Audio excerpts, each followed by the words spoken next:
I was dressing myself in the morning and I take out my boxers. You probably have the same thing. And I look at them and there is this huge hole in the middle of my groin. And for a moment, I had this thought maybe I should throw them out or buy some new boxers. But I said to myself, nah, I gotta save money. I gotta make more. And I put those boxers on with my balls hanging out. And that's how I went about my day. And I did that for a long, long time. I would ignore all the things that needed upgrading, all the things that a guy my age would just take as an obvious thing to do. Unless I literally had to spend money, I would save everything and just keep stacking cash because I had this vision that one day all my customers are going to leave me and I am going to be homeless without any support or way to make money. I didn't want to be like my father. I was running away from that anti-vision. The worst part is I thought that I was doing the right thing. For years, I did everything I could to kill my fear of failure. I tried visualization, affirmations, outworking it, and I even built a whole business trying to run from it. I was wrong. Not about how to beat it, but about what it was. Here is what nobody told me. My fear wasn't lying to me. And figuring that out cost me the best years of my life. We get told that fear is something to be eliminated, that fear is something bad. And if you feel afraid, there is something wrong with you, and here is a breathing technique that you need to do, or here is the meditation that you need to do, or maybe just take those pills and it's going to take that fear away. So fear became my enemy and I declared war on it. And I threw everything I had at beating it. I tried telling myself that I am great in the mirror. I tried lying down, closing my eyes, and imagine myself winning and earning millions and doing all the things I wanted to do. I tried working so hard it would disappear. I built a business where I couldn't fail. I was so scared of starting a business that would have the possibility of failing that I started the one where the chances of failure were very, very low. Nothing worked. The affirmations got boring. The visualization made me feel better for 15 minutes. Working harder only seemed to make my fear and anxiety worse. And failure to beat it made me realize what this fear actually was. My fear wasn't lying to me. It was right. At this point in my life, I was a complete loser. I had no skills, I had no savings, I had no investments, nothing to fall back on. And all the strategies that I was doing, affirmations, visualizations, whatever, did not change the fact that my situation was objectively terrible and it was rock bottom. So I could do affirmations for 5 hours a day, but then I still was too scared to spend money on clothes because I thought that I was going to fail. So all those affirmations meant nothing the moment I actually tried to live my life because everything reminded me of how bad my situation was. I was exposed. I was not equipped to deal with reality. And what I interpreted as fear was my brain trying to protect me and trying to shout at me to actually fix it. Which meant the fix was the opposite of everything I've been doing. I stopped fighting my fear and I decided to outbuild it. I started by building an emergency fund, 6 to 12 months of cash, which meant that even if my business failed, I would be able to survive and figure out something else in the meantime. After that, I went to investing. I started investing in assets that grow every single month, every single week, every single day, so that I have the awareness that no matter what happens with my business, I am getting richer and richer every single day, no matter what I do. And the most important thing were the skills. I focused on building skills that made me confident enough to say to myself, if I learn this, if I actually master how to do this, I will never have to go hungry again.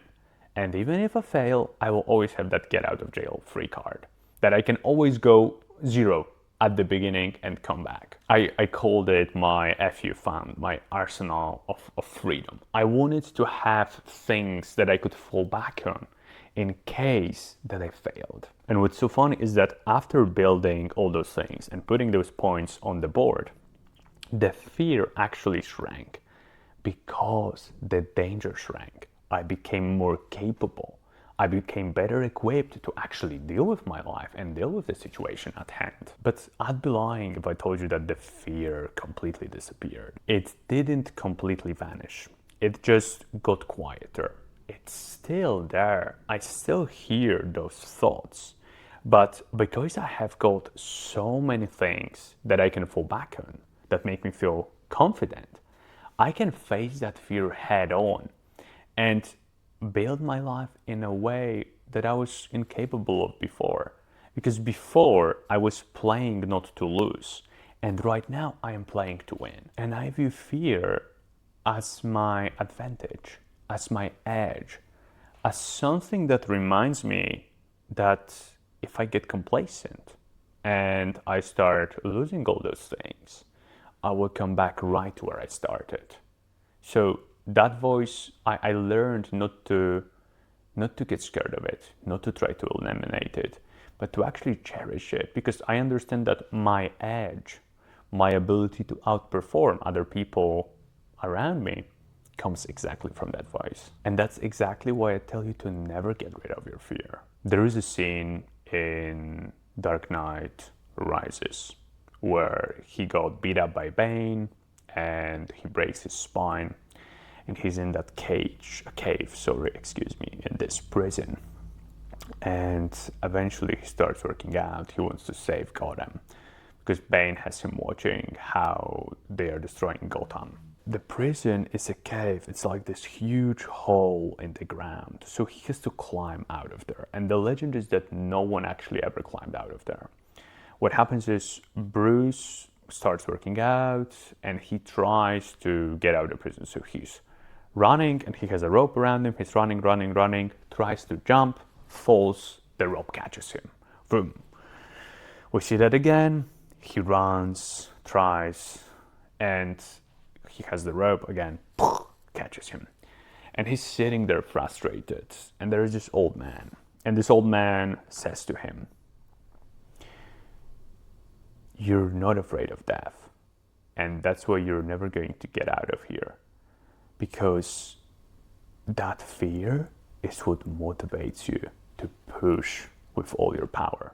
That fear is what motivates you to put in everything you've got and more." And that child, he says to him, that child that ran away, it did that without the rope. Lose the rope, cut the rope, and then your fear will find you again. And what do you know? Bruce goes without the rope. He's climbing, and you can hear the prisoners rise. They are just, you hear them shouting, rise. Runs. Jumps. You see them in the air. Grabs and escapes the prison and goes to save his city, goes to save everything that he loves and cares for, his values. I always think about that story and how the interpretation of fear that I had was paralyzing, and I should have looked at it as motivating and mobilizing to actually get out of the situation that I was in. Your fear is actually a map. It tells you where your weak points are. It tells you what you should pay attention to. Don't try to stop it and quiet it. Listen to it and improve on the things that it screams to you about. And more likely than not, if you actually do this, you'll find that the fear completely disappears, because you will realize that you're actually equipped to deal with the situation right now. Those years from 18 to 23, when I was so terrified of failing, I didn't actually enjoy it, because I was coming from a place of scarcity. I was coming from a place of fear. Instead of, I was very defensive, not offensive. I was playing not to lose instead of playing to win. And not only would I have made more progress if I was playing to win, but I would also enjoy it more. Look fear in the face and smile at it, high five it, and do it either way. If you've been afraid, I understand. But this video will help you to reframe that fear in the right direction.